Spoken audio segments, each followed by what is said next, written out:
Perfect time. Perfect. Good job. Yeah. Hi. Thank you for watching another episode of The People's Mic. I am Jimmy Peoples twice. Introduce yourself. Hey there, I'm Mallorie Bryant. Yes. Yeah. Finally. Donuts. Yes. You can get this thing going. That's my bad kid. You don't tell people. All right. Snitching already. I like the vanilla colada. That's one of my guilty pleasures. It looks good. It tastes. You had like these lines of the guy outside was so. God damn. That's my place. There was a guy outside, possibly on crack, and he was like practicing his shooting form though. Just dribbling in the street. Impeccable. You're not from New York. I'm not used to it. Shadow ballers. That's what you call them. And he looked good. Like, he knew what he was doing. He didn't need a ball. He was practicing the Euro step like, down the street. You just watch. Where you from? Tell me. I am from a little town in Florida called Brandon. It's a suburb of Tampa. If you, it's interesting. Black people. Not a ton of black people. We say not a ton. There's no black people. No black people. A lot of this big Hispanic population. Big Hispanic population. Hispanic population, yeah. Big Mexican population, even Mexicans. And a lot of white people. A lot of. It's Brandon. Brandon, Florida. Brandon, Florida is named after a white guy. One white guy. That's. Yeah, it's from all Florida. So. I don't know. That's fucked up to say, but. I'm Do it. Huntington Beach. It's like in between like San Diego and LA. I lived in last summer. I lived in South Central. Okay. LA. Yeah. Cool. Yeah. Heard of it. That's the hood. Yeah, it is the hood. And this is gonna take my street cred back a little bit, but I was enrolled at USC at the time, so yeah. But I was in the hood. I want to make that clear. No, yeah, USC is in the hood. Yeah, it is. Yeah, it is. Yeah, it's like Temple, right? Yeah, exactly. Yeah. I mean, I don't know exactly where Temple is, but just go with it. Yeah. It's not the best neighborhood. However, USC's campus is like a little Italian like village. It's like the Vatican. It's ridiculous. That's how I picked my colleges. Like it had to be a good school in the worst. In the worst location. The worst location. Well, I went to Florida State University for the last 4 years, and that's pretty much the same thing. Yeah. I lived in a very nice apartment complex that was constantly under attack from fireworks from the neighboring neighborhoods, if you will, and not uncommon to find dead bodies and trunks of cars in the parking lot. What? Yeah, that's a true thing. I checked the news and it was like, body found in Tallahassee apartment complex, and I walked outside and I saw it. Yeah. So, sounds like Philly. Yeah, it is. Yeah. How's your day? What are you doing? Yeah, no, day's been good. Trying to be a real comic, so I woke up this morning and was writing. I can tell when you started to hang out with comics, you started to do it. Yeah, like a real comic. But yeah, no, I just, wrote, worked out, came here, like doing it, nothing like crazy exciting. But yeah, living the real life. I'm giving myself a couple more weeks to start working out because I made the mistake of going for a run my first day here when I moved here, and like the area behind my knees is in so much pain because like I've been doing so much walking, and it was just a mistake to work. I feel like it's a mistake to work out. Yeah, get your New York legs. Yeah, I gotta get my New York legs. Walking stairs. Yeah. And I was living on my parents' couch for like the last month, so I didn't. Yeah, exactly. I'm gonna walk places. You can tell. I judge people by how much money they have, by how good a shape their legs are. Wow. If they have really skinny legs, they got a lot of money because they don't walk around a lot. Yeah, but if they have toned legs, they're broke. They're broke as fuck. Well, see, you gotta think about the other end of the spectrum. You gotta think about the other end of the spectrum because I have very little money, so I have no food to put into my legs. Yeah. So I'm just walking off my legs. I know. That broke body. I'm like, where'd you get all those abs from? I have the body of I feel like the body of a chess player now. Yeah. It's just what is that? It's not an athlete, I guess. Yeah. Give it time. Yeah. Give it time. Yeah. What's going on? What do you What's struggling with? What am I struggling with? Well, I mean, we let's say I actually, I mean, can I like talk about the good stuff? We'll talk about the bad and we'll whatever you want. So I had this set back in March where I bombed hard, like super hard. So much so that like I would tell the same jokes the night before and like slayed and was so happy getting clap breaks, like having just such a wonderful set.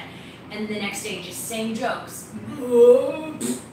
And it really threw me for a loop because I was just like, something's gotta change. Like something really like, I'm really happy with my stuff, but at the same time, like something needs to change. So I started writing every single day. Before I was like writing. I was like writing at mics. And now I'm like, nah, like you need to not only write at mics, you need to take that time by yourself to write. Get your writing partner. Make these schedules, like everything that every comic. I actually have like 3 that I work with, and you're good at that. You're good at throwing ideas off of people. Yeah, and I really enjoy it. I love it because I always think sometimes I think it's good to work with someone else because sometimes when you're just in the joke so much, it's super gray, but then someone else can make it black and white for you to be like, whoa, okay, here's the punch, or like, you know, your premise isn't quite clear, so can we shift and make it clearer to the audience what you're trying to get at? Because the joke is funny, but it's only half funny right now. So I enjoy that. So I have 3 people that I work with, because they all kind of give me different perspectives. And so that's kind of what I've been doing. And like I was saying earlier, like I had this set last night that I was super stoked about because I literally did all new material. Oh, wow. Yeah, and I just was like, I'm up here, and it felt so good. And so that's kind of like the struggle back in March. And like, I know when that happened, it was March 4th.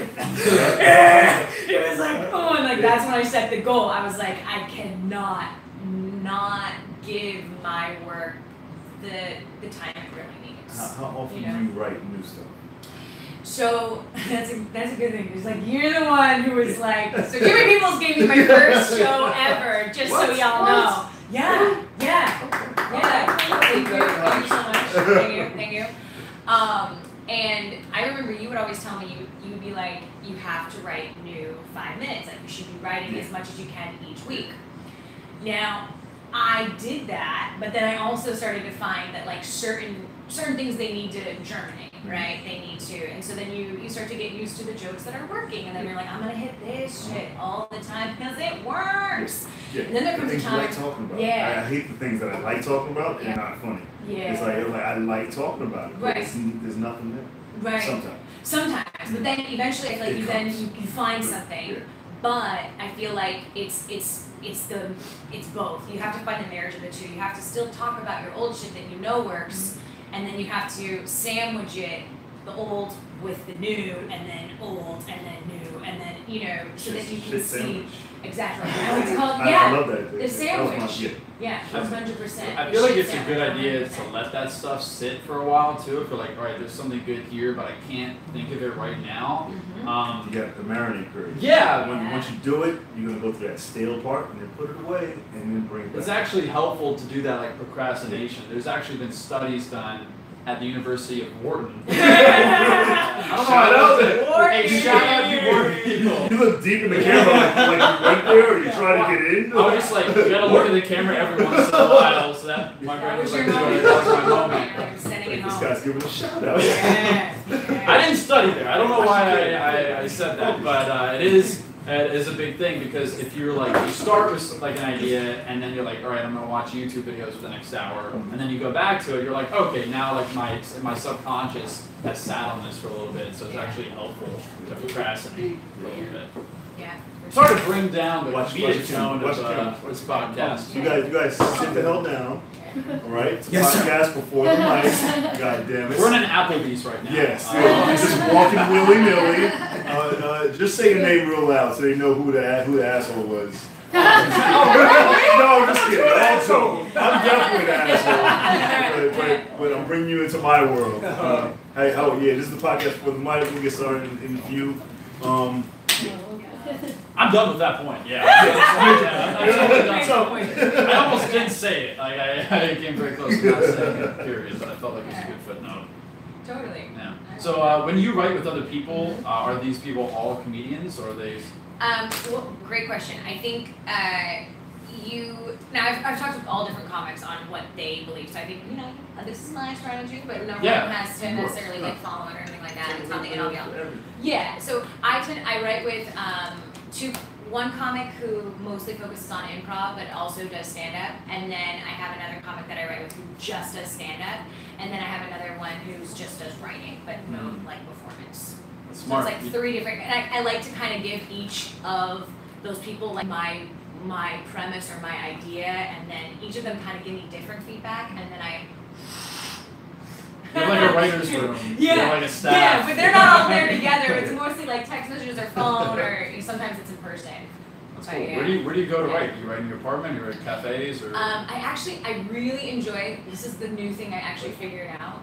Was like I was listening to the podcast or something with Seinfeld, and he was saying how he has to write yellow pad and paper. Yeah. And at the time I was writing on the computer, and I was like, I don't know why I hate on the computer, but I realized, I always like pen, but nothing like pen and pad. And I'm weird, I like pencil, okay? I'm all about pencil and white sheets of paper. I don't like any lines, I like white sheets of paper, pencil. And so I like writing at home in the morning when I wake up, and then that's my favorite. What about you guys? I go from paper to pad to phone to the stage, and then I tape it, and then I put it in the description box. Yeah.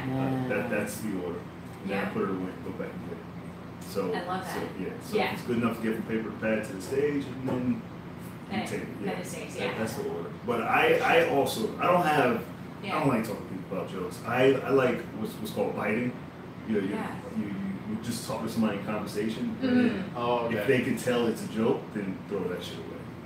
I felt like interesting. Okay, like fair what enough. If they laugh, and it's like they don't know it's a joke, and they're like, "Oh, that's funny," then I'll keep it because I've been doing that since I was like 10. That's how I kind of knew I wanted to do this. Like, just like in my mind, I'm like, oh, I wonder if this is funny. Then I bring it up like it's an organic thought, but no, it's been germinating for like 2 weeks. Thinking about this. Exactly. So you're adding tags on. Then if they call it out, like that's one of your jokes, right? I'll never say it again. Exactly. That's a good point. Yeah. Usually I'm like, no. It's not a joke because it should be. Yeah. Yeah. I switched over. People always tell you. They'll tell you, or they won't talk to you. For sure. That's so true. I think you also, when you're in conversation with somebody, I sometimes think that the other person can sometimes know when something's funny and you don't even think it's funny. Yeah. Like, I was always one of those people, unlike maybe you, I didn't know I wanted to do stand-up. Like, I didn't think I was funny. I was not the class clown. I was just, the kid who got good grades. Like, look at me. That's like clearly what it was. But anyways, so sometimes when I'm around people, they're like, oh, that's funny, Mal. And I'll be like, oh, I should probably write that down, and then maybe I'll think about it later and see if anything. Dope. That was so nice of you. Good transition. Good job. You can find me. Everything's the same. All my social media. Mallorie Bryant. Mallorie like calorie. MALORIE. And Bryant like Bryant Park. Yes. You actually influenced my social media. Oh really? Yeah, because you used to have the best Instagram. It was like organized, super organized, and that's what I didn't know. I didn't know anything. I was like, yeah, I want to do that, but I don't know shit about it. And used to organize your Instagram and hashtags, and I was like, I need to know. I'm the type of person, if I need to know, I'll read all the books on like hashtagging, and I got so into it, and then I kind of learned how to hashtag a little bit. Well, thank you so much. Yeah. And algorithms and all that shit. Totally, and what's funny is I think that I appreciate that. Thank you so much. What I wanted to do with Instagram, because I didn't like social media, and this is just putting it out there. I didn't like social media, so it's like, how can I make this fun for myself? And so then I was like, if I gave it like these certain themes, or if I posted in a certain way that I felt like looked really cool, that would be inspiring to me, and then I would want to do it. Whereas before I'd be like, this shit is lame, I fucking hate this, why do I have to post? you know, like you have to post to build a brand. I don't want to do that. So that was, yeah. So that's why I did all those themes, and I don't do the themes necessarily anymore because I found that I needed to make a shift. I needed to do a transition. And now I had a lot of things going on. Crazy.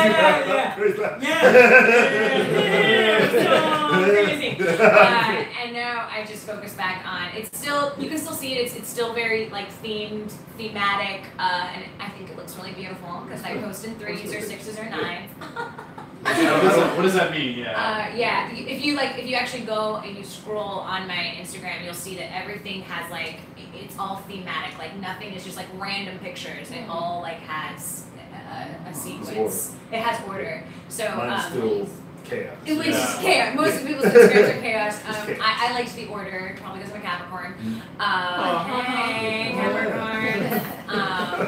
I like to say we're consumer reports whores, you know, it's cool. But yeah, anyways, yeah, thank you so much for that. I just wanted to do something that I could get behind. Yeah, that was one of the first stories, and then I just found all this shit and people, and then just all these, I'm all about, I don't do a lot on YouTube. These go on YouTube, so I guess I do, but like Gary Vee was one of the guys in the area. I found that guy, and then he opened doors to a bunch of people, and I found a bunch of shit, and it's dope. I like that guy, but every time he gives advice, he's like, here's the thing, here's the one thing. Like, he can be a little twerpy. Yeah. Like, I could listen to him, like, give me something good and then go away. Like, give me a hit. The first 15 seconds is him trying to figure out an answer, and he's always like, this is the one thing. I'm like, is it the one thing? Yeah. I don't think so. But yeah, he's very helpful. I bought a book from him, so like, I can't talk shit. Like, I read all his books, and like, Casey Neistat. Like, I want to be, my lane is like Casey Neistat and C.T. Fletcher. Oh, right? love C.T. Fletcher. C.T. I used to be really into, hard to believe, but I used to be really into working out, man. Yeah, bro. Oh yeah, man. How you close? I don't want to know. You didn't see me walking in? You didn't see me walking in? Yeah. I'm wearing pants that are way too big for me. Good job. Yeah, they're falling down. Fill into. Yeah, I gotta fill into them. They're gonna get way bigger and bigger progressively because I'm eating like 800 calories a day. Good job. Yeah, it's not a good thing. It's not good. It's all about the muscle, you know. I hear myself. I don't care what you see. The point is, it's not caring what people think anymore. All right, I'm not going to allow you guys to muscle shame me. All right. But yeah, that's what I do. Do a vlog on Saturday. It's called Sets Between Sets. I did before Kevin Hart. All right, but he has his show that's way better and way more money. And it's but whatever. We're not going to talk about that. You think you stole that from you? Absolutely. Because he's a Philly guy too. Yes, he did. He knows I did my show.